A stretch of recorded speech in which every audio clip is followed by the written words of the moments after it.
The 33rd team just released their QB power rankings entering the offseason, and they had Desmond Ridder, who will be the focus of the first part, and we will do the rest of the list later. Desmond Ridder was 26th. Do you think that's a fair ranking? Too high, too low? I don't think it's as egregious as some of the other ones because, as you said, we're going to get to it later. There are some terrible ones out there.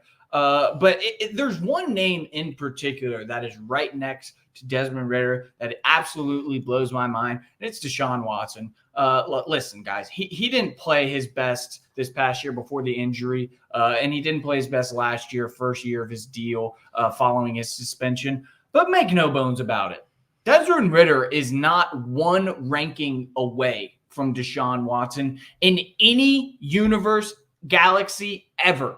I mean, Desmond Ridder, for all of his faults, he did do some good things. So I don't think that this ranking is too far off. He is obviously a bottom of the barrel starter and a high end backup. And there's a place for that kind of player in this league. It's just not in the range that these guys ranked him, which is right next to Deshaun Watson. Like, these two guys go out next year. Deshaun Watson could be in the conversation for the MVP, while Desmond Ridder is still going to be leading the league in red zone turnovers. Like, that's how different these guys are. And I know they're ranking it based on what we saw last year, but from what I saw last year, Desmond Ridder is a bottom 3 quarterback in the NFL. Like, it's that simple to me.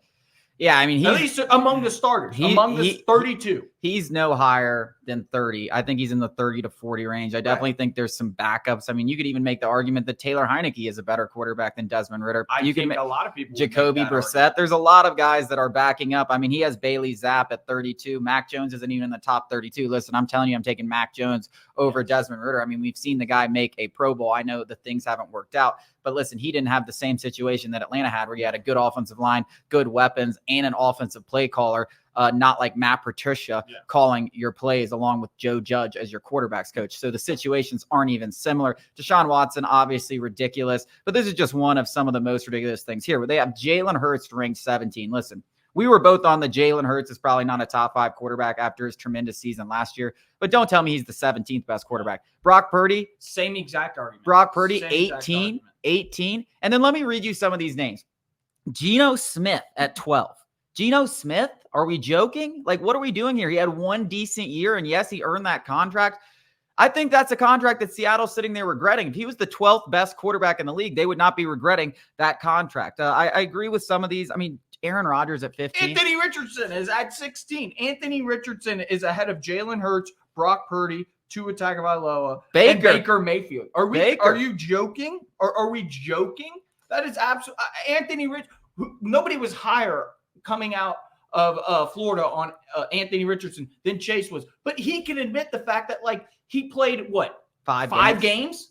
Like, what are we talking about? And he didn't play him. Like, he wasn't like at the forefront of the MVP conversation when he went down with that season-ending injury. Like, he was just playing all right. People were like, okay, he starts to clean some things up. This guy can be something. This is an absolutely atrocious list. I would even go a step further. And ranking, let's just go to the top. They got Mahomes at number 1, no arguments. Lamar Jackson 2, no arguments. Josh Allen 3, no arguments. You got Justin Herbert, Matthew Stafford, Dak Prescott, CJ Stroud, Trevor Lawrence, Joe Burrow.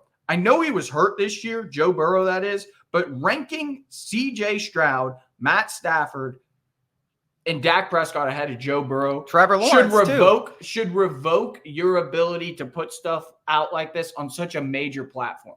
I mean, that's egregious. Trevor Lawrence too. I mean, Trevor Lawrence, we're sitting here talking about if he's the guy. Like, listen, everyone liked Trevor Lawrence coming out of college. He's one of the most highly touted prospects. But I think that's so interesting about this list is it seems like he's going based off maybe just strictly attributes. Like, Justin Herbert has this huge arm despite not really doing anything with it to this point in his career. Trevor Lawrence has all the attributes to be a top 10 quarterback, but he has never played like a top 10 quarterback over a full season in his career. I love CJ Stroud. I actually am higher on Dak Prescott than most, but I'm not putting those guys ahead of Joe Burrow, who has been to a Super Bowl in his 2 healthy years, went to a Super Bowl and then went toe-to-toe on the road with Patrick Mahomes. He's the only quarterback in the league to beat Patrick Mahomes. And if you're going to give Patrick Mahomes the GOAT, if you're going to call him the GOAT because of what he's able to do in the playoffs, then you have to do the same thing with Joe Burrow, because he's the only guy right now in the league that can say he went toe-to-toe with Patrick Mahomes, not once, but twice, beat him both times on the road. He's 3-1 against Mahomes. It's the one, I mean, and listen, Trevor Lawrence has just not lived up to the billing of being the #1 overall pick, a generational prospect. I'm looking at multiple guys. Kirk Cousins, before he went down with an injury. If you want to talk about Anthony Richardson and what he showed in a small sample size, that, I'll leave that be. Kirk Cousins being 13th and Trevor Lawrence being 8th.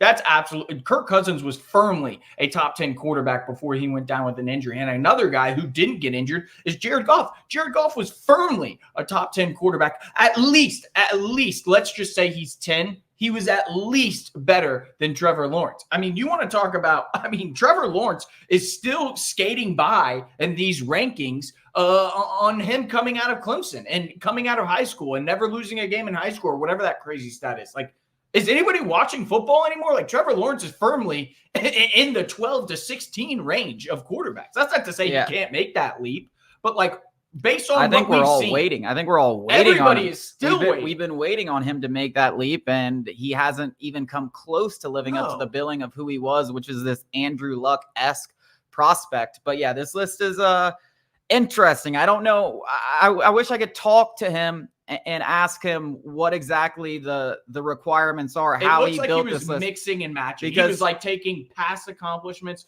future projections. Aaron Rodgers didn't play a snap. Let's just stick him in the middle, because if he comes back and he's healthy, then, maybe he'll be all right. Like, it looks like he was picking and choosing. He was like, past accomplishments. What do you do in 2023? And also maybe what can he do in 2024? And it's crap. It's what it is. We got to go to break, but Justin Fields, the odds on his next team have shifted dramatically away from the Atlanta Falcons.